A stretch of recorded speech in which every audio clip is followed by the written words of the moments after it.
Hello friends, welcome to my channel Sushant. Today we are at a new topic. We are going to discuss the properties of Rook, and today we are going to see two qualities of Rook. So let us try to understand what the Rook is capable of and how to use its power.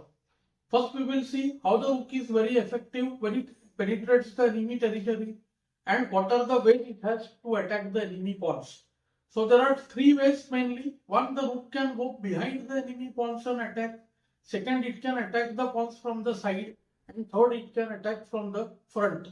Let's see them one by one. The first one which we are seeing is the best one. The Rook enters the 8th rank and goes behind the pawns. Okay, see Rook D8 check, King G7, and see Rook generally attacks the middle pawn when there are three of them. So see, pawn has to move one step in order to protect the pawn. And now Rook attacks from B7 both the pawns. See, one by one all the pawns will be lost.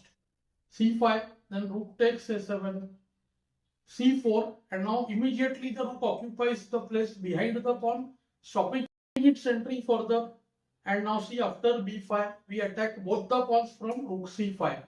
See how effective the Rook is over here. Not only it stops the pawn from advancing, it is attacking the neighboring pawn, it stops its advance as well. So after King F6, Rook takes B5, King E6, Rook C5, and see, white will win the third pawn as well. Let's see the second method here. The second one is the Rook goes to the side. Rook reaches the 7th rank, it attacks the pawns from the side. Now see, whichever pawn moves, the other one is captured. Let's say black plays B5, Rook takes C7, A5, and now again see, better is to go behind the pawn, but even the move Rook C5 does well here, but it doesn't stop the advance of this pawn. So B4, Rook takes A5. So Rook B7 is the better of the two things, and after B4, see, B3 is stopped and Rook B5 once again all the pawns are taken. So basically, if there is no other piece near the pawns to protect them, then the Rook's attack from side is good enough, but otherwise attacking from behind is best. Let's see the third case here. If the Rook wants, it can attack the pawns from front also, which is called frontal attack. Again it works only if there are no pieces near the pawns. See now, after Rook C1, C6 post, we attack the neighboring pawn, force it to move a step. If it goes B5, then Rook C1 again. And after B6, we attack the third pawn. See how we are creating a base of pawn, forcing A5.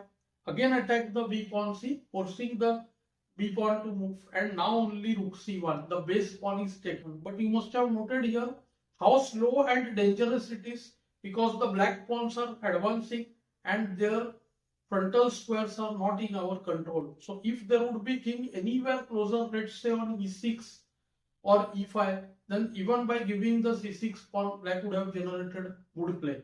So the second technique is now how to create an open file and make the Rook penetrate. See, in the last example, you must have seen the Rook already had an open file, so it was active. Now we are going to see how to create an open file. So the simplest technique for that is we need an exchange of pawn there. Once the pawn is traded, the pawn moves sideways and the Rook's file is opened. The other way is just give up the pawn and the pawn is removed and we get an open file, which is what many gambits are all about, activating the Rooks. So in order to trade the pawn, the best technique is take one of your piece to a higher point where it forces the enemy piece to take it, and then we recapture with the pawn. Let's see what white does in this example. He goes bishop takes A7 first, clearing the E5 for the Rook. Rook takes A7. See, this makes the black Rook passive, and now he jumps knight D5. This is what I meant. The knight now is quite irritating on D5. Black wants to dislodge it. See, if he attacks the knight with C6, we see now the D file after knight F6, GF, Rook D1 is in white's hand and the D pawn is lost. Many would point here, black can play the move B6, very true, but then also after knight F6, GF, white is way better. Our exercise is focusing on the open file, so I am sticking to the main line, knight D5, and after E takes D5, now see, the Rook will infiltrate to the 7th or the 8th rank. Since this is just about the open fight, I am not focusing on the rank yet. Our next lesson will be about that. So now see, black's best chance is b6. If he goes kg8, then see re8 check, force the king away to h7 and see re7. Double attack. Now the rook is very strong. Here the side attack works great after kg6, rc7. Note the passive position of the black rook. One more pawn has to be given at the least, and white is winning. Black tried b6 in the game, and see, white here played rightly the move rook e8 check. If he would have played rook e7 and after kg8 rook d7 or king f1, then see, king attacks the rook, and after rook d7 you know that rook is trapped after ke8. This is one of the things which we should be careful about when keeping the rook or insisting on keeping on the 7th rank. Of course, white went here, rook e8 check, which he can do even after kg8. So now see, rook c8, even this move can be delayed. But now we are fixing the black rook on a7.